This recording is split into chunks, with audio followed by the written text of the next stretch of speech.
Okay, transportation. Well, this is something I see after lunch. We're talking about hot topics, and it was certainly something, transportation, that got me fairly hot this morning.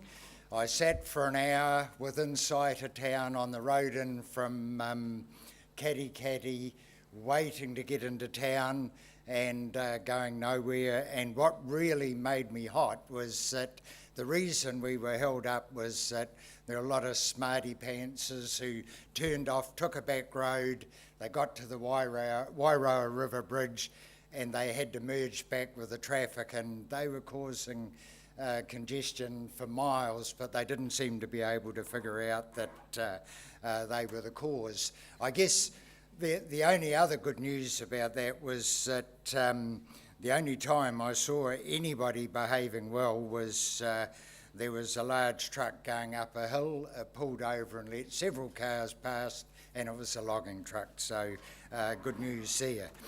Okay, transportation, that's what we're here to talk about, and I guess as Russell's pointed out, I've been in the industry for a long time, and what we have seen over that period is some pretty big changes. They make a difference to our efficiency, they make a difference to safety, and they probably give a better look to our industry as well. And I was thinking as I was driving along behind this logging truck for quite a while that a lot of this was evident. For example, on the back of the truck there was a sign saying that the truck had onboard scales, which of course means that truck could be loaded up to its maximum, wouldn't break any laws, but would be used as efficiently as possible. On the side of the truck, on the drive wheels, central tyre inflation.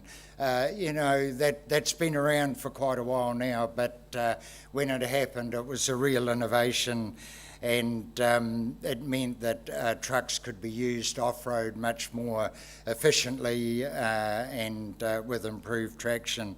And there are lots of other things that have happened in this area, and they've happened specifically because forest owners and the transport industry have been able to work together and identify the means to do things as efficiently and effectively as we can. And you think about longer loads, heavier loads, as a consequence of better truck trailer axle configurations and things.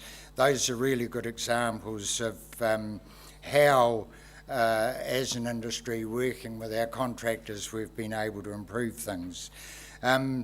But there are other issues continuing to rise, and as a farm forester I'm particularly interested in what's happening around the rural roads program and how we can improve our performance in that area. We're already coming up against barriers of one kind or another, either loading limits, bridge limits, differential rating, all sorts of other means that local authorities are looking at ways to counter what they consider to be the impact of logs on rural roads and their influence in rural communities. And so we have been doing some work, and these things are listed up there. Guidelines for equitable funding for pavement maintenance. We've done a lot of work comparing the transport requirements of forest industry versus sheep and beef and dairy and so forth. And over the lifetime of a forest, of course, the differentials are not that great, and but local authorities don't sort of have a mechanism for preparing for the future, and they're slow to acknowledge that. The log transport route calculator is another area where with Scion and others we've been looking at ways of better electronically monitoring where our vehicles are being used and making sure that they're being used as efficiently as possible, but even beyond that there are other issues. For example, obviously our trucks pay road user charges, and if we can find a better way to monitor and prove that the amount of time we're on road versus off-road, the amount of time that we're piggybacking trailers and the amount of time that we're not, then that adds up to considerable savings for the forest industry. We're also doing some work looking at just how different companies interact with local authorities, and this survey has revealed that, of course, we use a whole lot of mechanisms to deal with things like requests for assistance with road maintenance and those sort of things. The fact is that the industry generally have been very willing to work with local authorities and find solutions to these issues.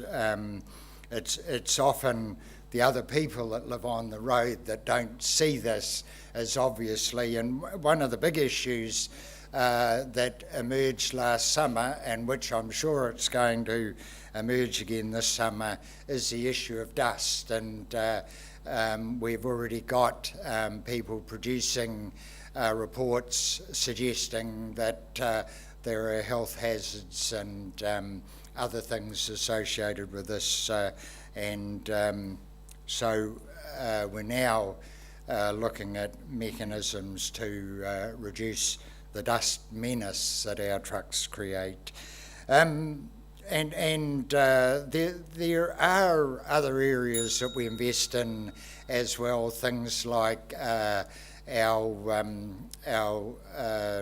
safety in schools program, where we work with schools and with drivers to get both to be a little more aware of one another and take care of each other. But overall, our goal is to have a safer, more efficient and more effective transport industry, and I think we're really achieving that. Thank you.